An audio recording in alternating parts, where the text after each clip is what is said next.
My son passed away 2 weeks ago. His last words keep replaying in my head. My eldest son was 16. He was my wife's firstborn and I adopted him at the age of 7, making him my only son at the time. I loved him as much as my other 2 boys we had later. He was my best friend for so many years but started to back off in his teens where he just became standoffish and just a teenager I guess. Anyway, on the 1st of April, his mom was heading to a town about 90 minutes away. He was awake and doing stuff around the house when she left around 10 a.m.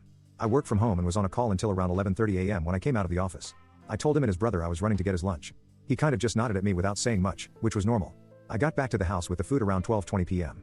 He came out to grab his food but looked wobbly and his eyes were not focusing on me very well. He was also mumbling low and sort of stumbled once immediately because I am an idiot and an a-hole. I start asking him, "What are you on? Tell me what you took." Accusing him because it was so unlike his normal actions, he responded with nonsense answers. "I didn't steal anything. I bought it at the computer store this morning and then oh yeah, I'm going for a drive later if you want to come or something like that." He was completely out of sorts, so I grabbed his wrist to check his pulse. It was rapid as hell. That's all I remember. I couldn't begin to tell you the rate. He allowed me to check his pulse but yelled, "Why are you restraining me?" When I did it, I told his brother to stay in the living room and took him into his bedroom. I sat him on the bed and told him to show me what he had taken. I can be pretty hard on my boys, but I swear on my life I was not at this time. I told him a number of times, "I'm not going to be pissed. I just need to see what you're on so I can tell if we're in trouble here and just show me the pills, buddy. Just show them to me." And he finally points to a Walmart bag on the floor. He said everything I stole was in there. So I open up and dump the bag on the floor. It was all his school supplies we just bought the day before. Nothing pill-like in there.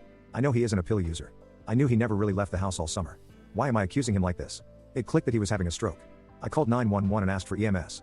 As I was on the phone, I went back to him and demanded he smile at me. He was kind of laughing and gave me a big smile and his face wasn't drooping or anything. Then I said, "Okay buddy, raise your hands." He gave a ha. Then said raise the roof and lifted his arms. They didn't seem to be weak, but as he started to sit back down on the bed he kind of fell. So I grabbed his hand in the kind of clasp and he squeezed mine tightly. Then he said it. His last words were, "Oh my god, why is he in our house?" As he looked up over my shoulder, I know now he saw death coming and he was so effing scared. I grabbed his hand and told him repeatedly, "It's just me buddy. It's daddy. I am here for you. It's just me. It's just your dad." I couldn't even think of any other words to say. I knew he was scared and I just tried to ease it. I held his hand and he held mine. As he had that first seizure, I was quick to put him in the recovery position after the convulsions stopped. The paramedics were so fast, like 3 minutes after my call my middle kid was letting them in the house.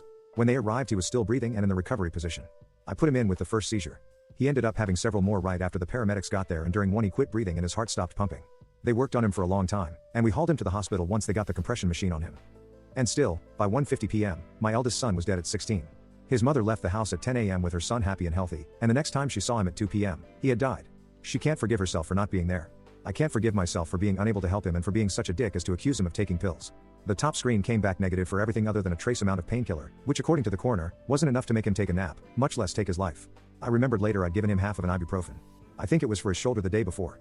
His cause of death still shows pending on the certificate and we won't get a full report for several months.